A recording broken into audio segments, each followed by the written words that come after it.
First tonight, America continues to wait. The presidential election is still undecided more than 24 hours after most states close their polls. At this hour, the counting of mail-in ballots is ongoing in battleground states all across the nation. Good evening, everyone. I'm Yuki Washington. And I'm Jessica Cartalia. Neither President Trump nor Joe Biden has hit 270 electoral votes. A look now at the map with the results of the election. Biden currently has 264 electoral votes. President Trump has 214. But all of those gold states that you see are still too close to call as the ballot counting continues.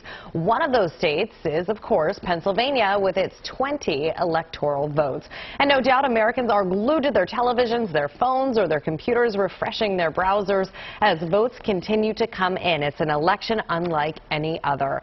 Our team coverage starts tonight with Greg Argos. Greg, a roller coaster of a day for both candidates. That's exactly right there, Jessica. It is a roller coaster. This right now, we still do not have a clear indication of who will win at this hour tonight. This, as Biden indicates, he does have, or he at least believes he has, a clear path to those 270 electoral votes, while President Trump and his campaign have filed lawsuits tied to the election all throughout the country. More than 24 hours after polls closed throughout much of the U.S., we still are not sure who has won the office of the president. They're trying to cheat. They're trying to cheat. But a lawsuit filed by the Trump campaign in Pennsylvania indicates it may take even more time to find out the winner. It's a shame that we have to do that. It's the last thing that we wanted to do. It's the last thing my father wanted to do. But this is rampant corruption, and it can't happen. The president's son, Eric Trump, flanked by attorney Rudy Giuliani and former Florida Attorney General Pam Bondi, allege Philadelphia officials are not providing proper access to the vote tallying at the convention center. They're suing all 67 Pennsylvania boards of election, asking a judge to force a stop to the vote count and use the current vote totals to determine a winner. We certainly are going to bring it here and in Wisconsin.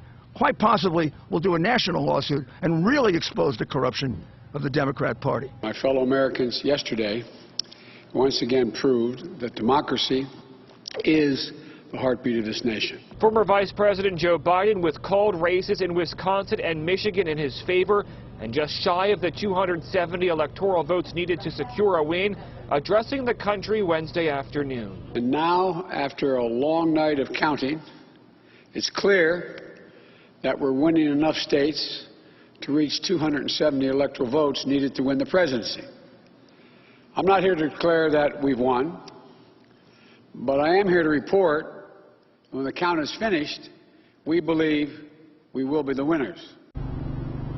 Now, besides Pennsylvania and Wisconsin, the Trump campaign has also filed a lawsuit against one county in Georgia, alleging that officials there are not properly counting absentee ballots.